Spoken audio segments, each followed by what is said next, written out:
आप सब जानते हो ये गुप्त सभा क्यों बुलाई गई है।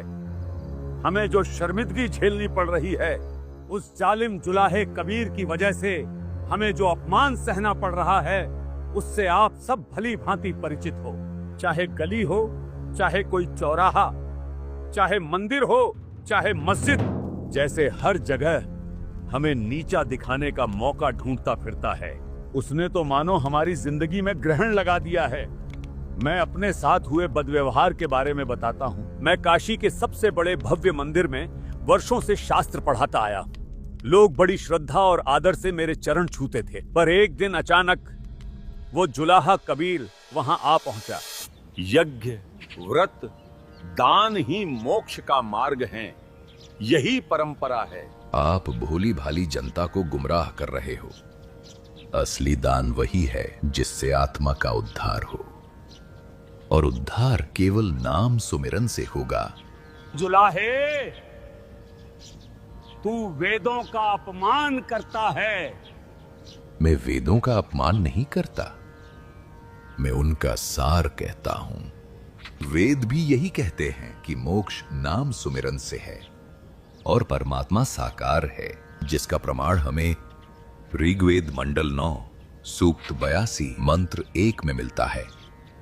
हमें सिर्फ उसी परमात्मा की भक्ति करनी चाहिए। झूठ बोलता है ये, झूठ है ये। सोचो, मेरी इज्जत मेरे ही मंदिर में मिट्टी में मिला दी। लोग मुझे छोड़कर उसी जुलाहे की जय जयकार करने लगे। और सोचो भाइयों, मेरे साथ क्या हुआ। मैं काशी के चौक पर सैकड़ों लोगों के बीच बैठा था। सब मेरे श्लोक सुन रहे थे। तभी ये नीच जुलाहा कबीर वहां आ धमका। धर्म परंपरा से चलता है, जो पीढ़ियों से होता आया वही सही राह है। पंडित जी, क्यों भोली जनता को बहका रहे हो? हम तो युगों से जनता का मार्गदर्शन करते आए हैं। हम तो परंपरागत गुरु हैं। कबीर, तू क्या जाने परंपराओं को। तू तो न हिंदू है न मुसलमान। त्योहार, यात्रा, व्रत और तीर्थ स्नान, यही मोक्ष का मार्ग है। व्रत करें से मुक्ति हो तो अकाल पड़े क्यों मरते हैं? तीर्थ जल में कच्छ और मच्छा जीव बहुत से रहते हैं। ये सब चीजें तो हम जैसे सच्चे गुरु ही बता सकते हैं। भाइयों, सतगुरु वही होता है जो शास्त्रों के अनुसार ज्ञान दे। व्रत करने से मुक्ति नहीं होती पंडित जी। गीता अध्याय 6 श्लोक 16 में भी लिखा है, ये साधना ना तो ज्यादा खाने वाले की, ना बिल्कुल न खाने वाले की सफल होती है। बिल्कुल न खाना मतलब व्रत रखना, अर्थात ये व्यर्थ है।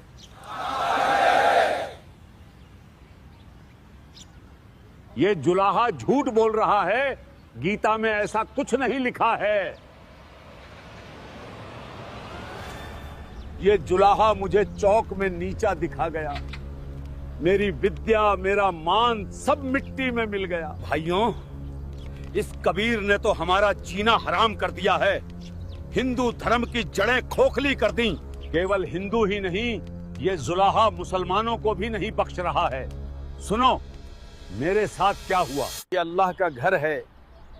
जो मक्का गया, हज अदा किया, अल्लाह के लिए कुर्बानी दी, वही नेक और परहेजगार माना जाएगा। यही असल ईमान की निशानी है। मुल्ला जी, मक्का, काशी, काबा सब पत्थर हैं। यहाँ अल्लाह नहीं बसता। असली काबा तुम्हारा दिल है। अगर दिल में खुदा बस जाए तो वही हज है, वही रोजा है। अगर खुदा दिल में नहीं तो उसके लिए 1000 हज भी व्यर्थ हैं। कुर्बानी करनी है तो अपने गुनाहों की करो। नबी मोहम्मद नमस्कार है। राम रसूल कहाया, 1,80,000 को सौगंध जिन नहीं करत चलाया। रोजा बंग नमाज देई थी, बिस्मिल की नहीं बात कही थी। बेजुबान जानवरों को कत्ल करने से अल्लाह तुमसे नाराज हो जाते हैं। ये हमारी इज्जत मिटा देगा। हज व्यर्थ बता रहा है और बिस्मिल करने को गुनाह। अल्लाह के पास जन्नत में जाने का यही रास्ता है। भाइयों, ये जुलाहा तुम्हें गुमराह कर रहा है। नहीं मौलवी जी, गुमराह तो आप कर रहे हो इन भोले भाले लोगों को। इसका इल्म किसी बाखबर से पूछ देखो, वही आपको संपूर्ण जानकारी देगा। बाखबर संत ही बताएगा कि वो अल्लाह कबीर कौन है, जिसने 6 दिन में सृष्टि की रचना की और अपने निजलोक में तख्त पर जा विराजा। कबीर जी को तो सच में कुरान का गहरा इल्म है।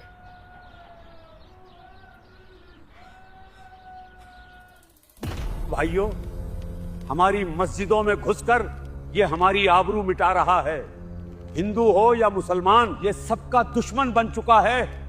ना तो इसकी हिंदुओं से राम राम है और ना ही मुसलमानों से सलाम। ये कबीर मारे से मरता नहीं, ज्ञान में हारता नहीं।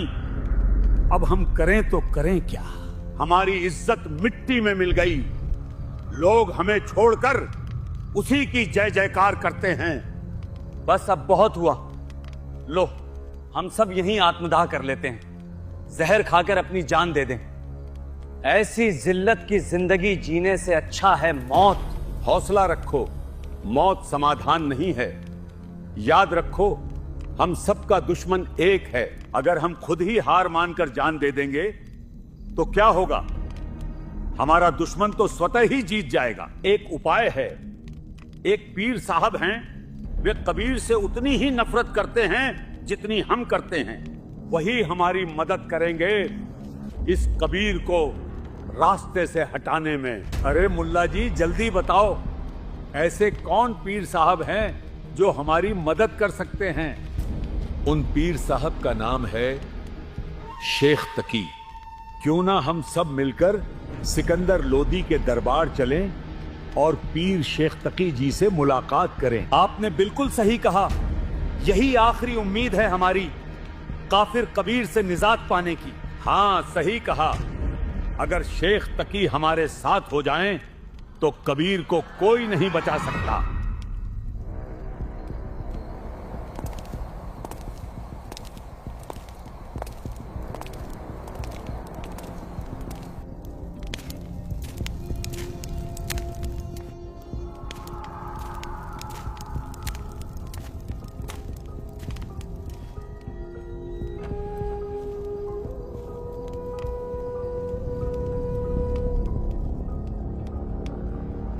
अरे धर्म के रखवालों, मेरे पास कैसे चले आए?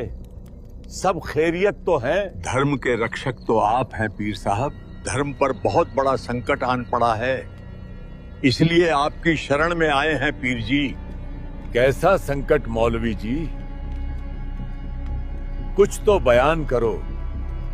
पीर जी, वही जालिम कबीर, उसके आतंक से हम सब परेशान हो गए हैं।